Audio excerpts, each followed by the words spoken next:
Assalamualaikum warahmatullahi wabarakatuh.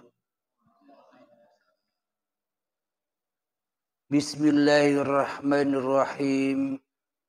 Ashhadu an la ilaha illallah wa ashhadu anna Muhammadar Rasulullah. Allahumma salli ala Sayyidina Muhammad wa ala ali Sayyidina Muhammad.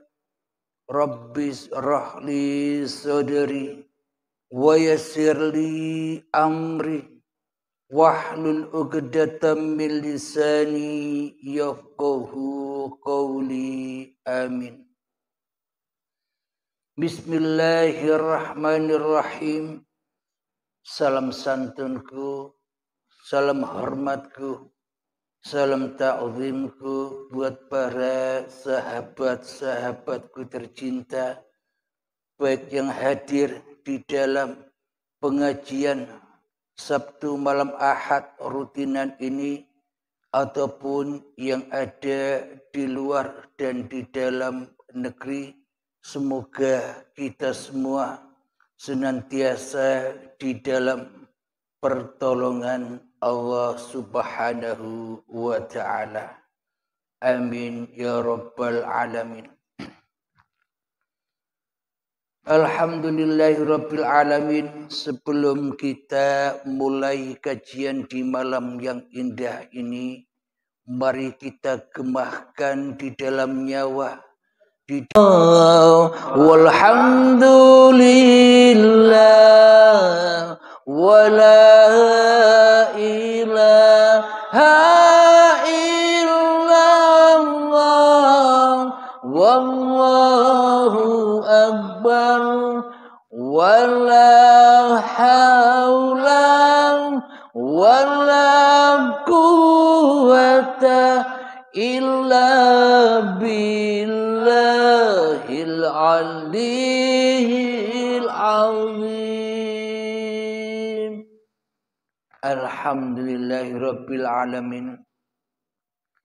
Kali ini kajiannya tentang perjanjian yang agung. Perjanjian manusia dengan Tuhannya. Sebelum kita kaji, kita bacakan ayatnya.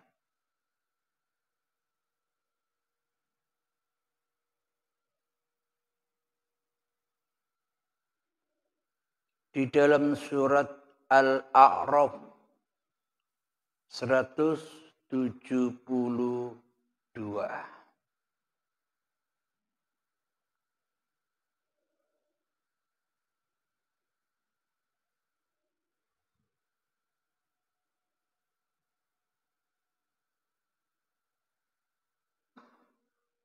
Bismillahirrahmanirrahim.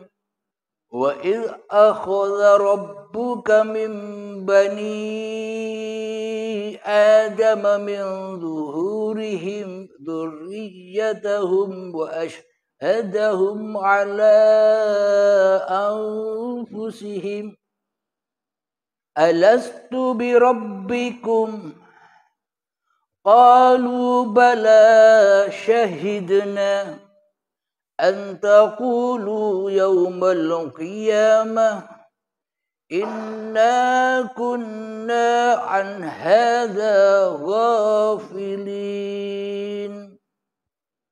Yang artinya, dan ingatlah ketika Tuhanmu mengeluarkan dari sulbi tulang belakang anak cucu Adam, keturunan mereka, dan Allah mengambil kesaksian terhadap roh mereka seraya berfirman, bukankah ini Tuhanmu? Bukankah aku Tuhanmu? Mereka menjawab, betul, Engkaulah Tuhan kami.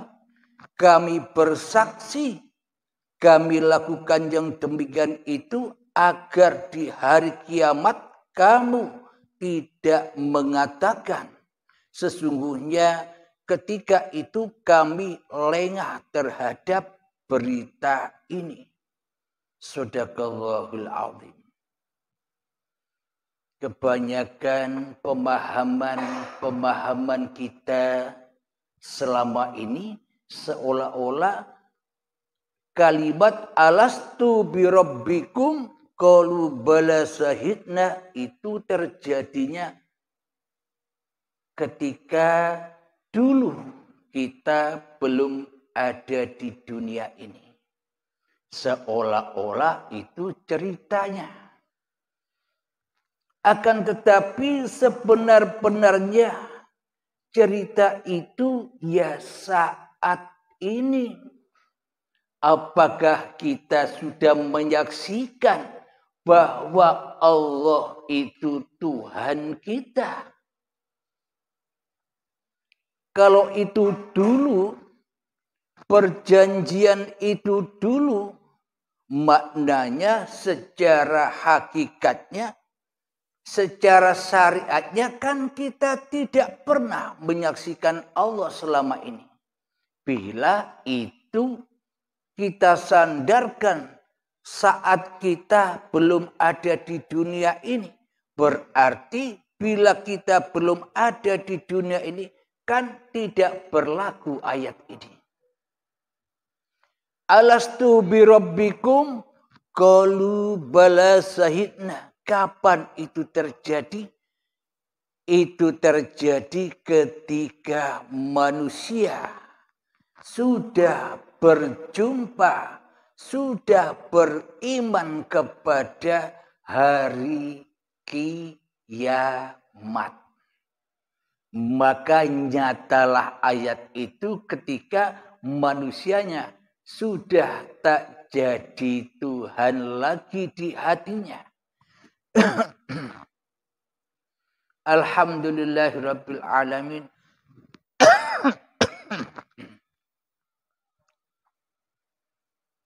Kenapa kita selama ini tidak merasakan kasih sayangnya Allah? Kenapa selama ini kita tidak merasakan pemeliharaan Allah? Kenapakah kita selama ini kita tidak merasakan kecukupan Allah terhadap diri kita? Karena selama ini kita belum menyaksikan Allah di dada kita. Karena yang jadi Allah, karena yang jadi Tuhan masih diri kita sendiri. Bagaimana mungkin kita bisa menyaksikan Sang Pencipta diri kita selama ini? Jadi ayat alastu birabbikum itu sebenarnya ketika kita sudah masuk Islamnya Allah. Ketika ya ayyuhalladzina amanu udkhulu fis-silmi kafah. Ketika sudah masuk di dalam kepasrahan manusianya, maka nyatalah alastu birabbikum, apakah aku ini Tuhanmu?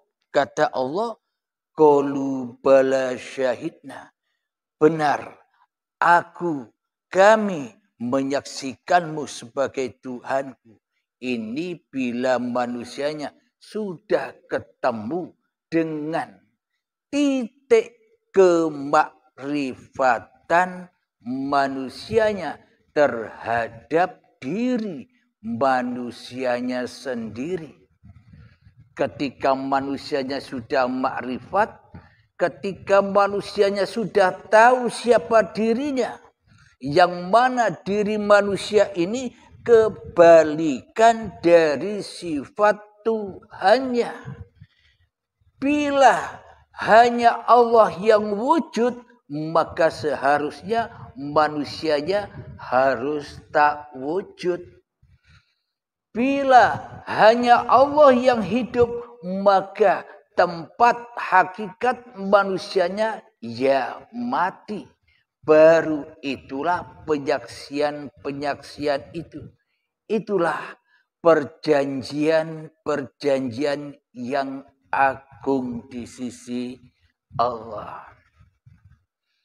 Untuk membongkar ini semua, maka kita harus baca dan baca sejarah kita sendiri.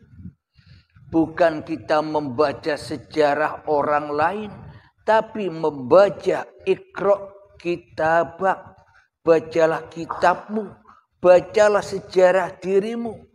Sejak dari tanah kita dihidupi, kita disayangi, kita dicukupi, kita dipelihara oleh Sang Pencipta sampai menjadi tumbuh-tumbuhan, sampai menjadi hasil dari tumbuhan, sehingga menjadi sperma, menjadi sel, menjadi gumpalan darah, gumpalan daging. Ketika itu ditiupkan rohku, kutiupkan rohku. Maknanya roh itu bukan milik manusianya. Jadi arti yang sesungguhnya, ku hidupi manusiamu dengan hidupku. Inilah maknanya yang tersimpan, yang terkandung di dalam ayat itu. Karena bukan saat jadi gumpalan daging saja kita dihidupi. Sejak dari tanah cikal bakal badan ini ya dihidupi oleh Allah. Disuapi makanan oleh Allah. Disuapi minuman oleh Allah dengan cara Allah. Bukan dengan cara manusia kita. Kenapa? Karena kita belum ada. Kita dalam proses penciptaan. Kita masih di dalam alam yang gelap. Subhanalladzi asra bi'abdihi lailan. Maha suci Allah yang telah memperjalankan hambanya di waktu malam. Jadi malam bukan malam yang dohir ini.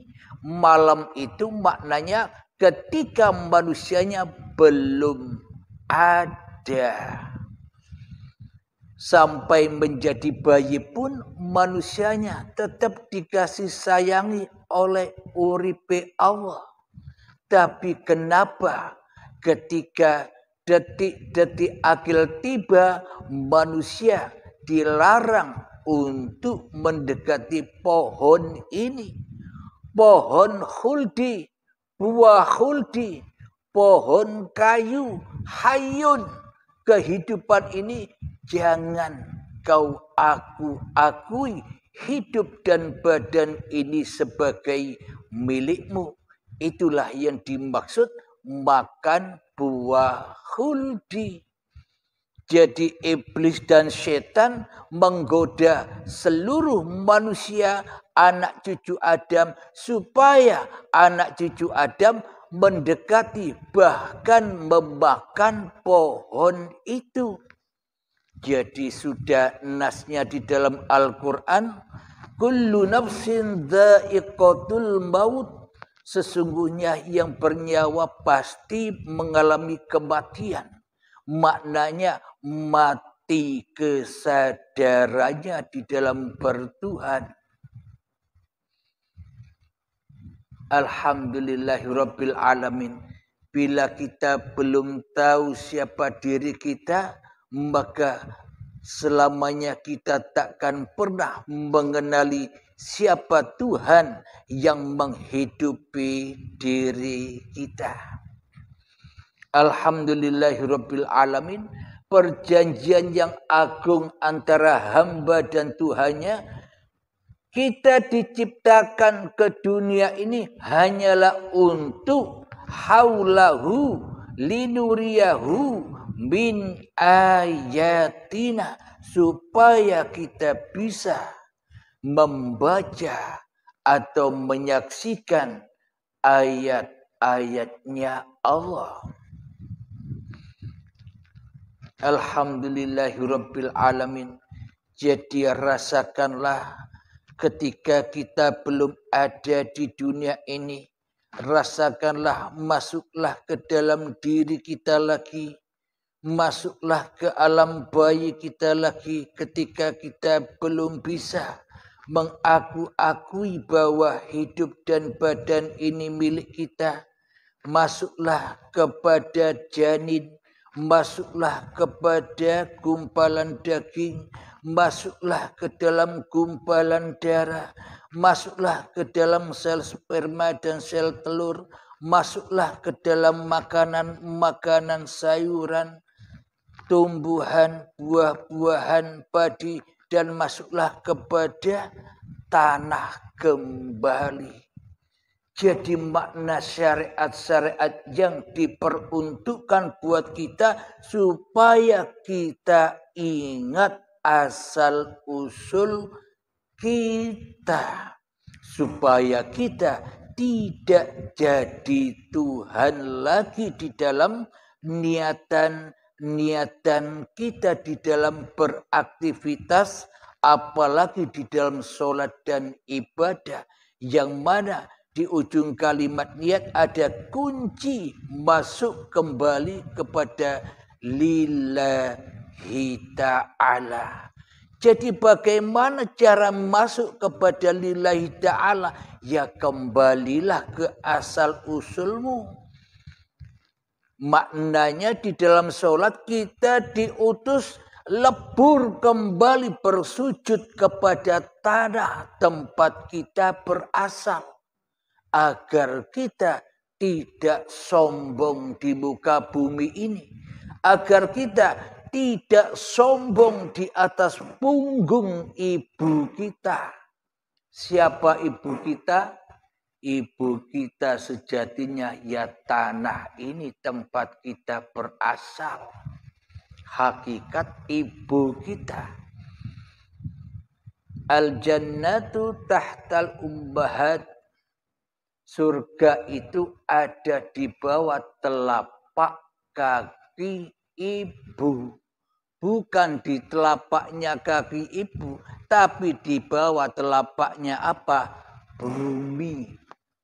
Bumi yang kita injak inilah ibu pertiwi seluruh manusia. Jadi kita dipelajari di dalam sholat kita 5 waktu supaya kita berbakti kepada ibu pertiwi, supaya kita sujud kembali, hancur kembali, tidak sombong mengikuti hawa nafsu setan yang selalu sombong di dalam hati kita. Jadi makna sholat yang kita kerjakan itu bukan malah kita menjadi bangga dan sombong atas ibadah kita. Malah kita diutus sholat dan ibadah itu supaya kita menanggalkan kesombongan-kesombongan itu. Supaya kita bisa lepas bebas dari perbudakan-perbudakan iblis dan syaitan. Jadi buah yang terlarang itu sejatinya apa? Menurut syariatnya ya buah-buah yang zahir itu. Makna hakikatnya ya buah hatimu sendiri-sendiri. Di dalam buah hatimu itu yang ada dirimu ataukah Tuhanmu. Bila di dalam buah hati kita yang ada, yang wujud, yang hidup, yang berkuasa, masih diri manusia kita, berarti selamanya kita tersesat dari Tuhan kita. Maknanya kita selalu menyerupai Sang Pencipta. Jadi bagaimana mungkin kita bisa menyembah, mengabdi dan kembali kepada Sang Pencipta sementara di dada kita buahnya masih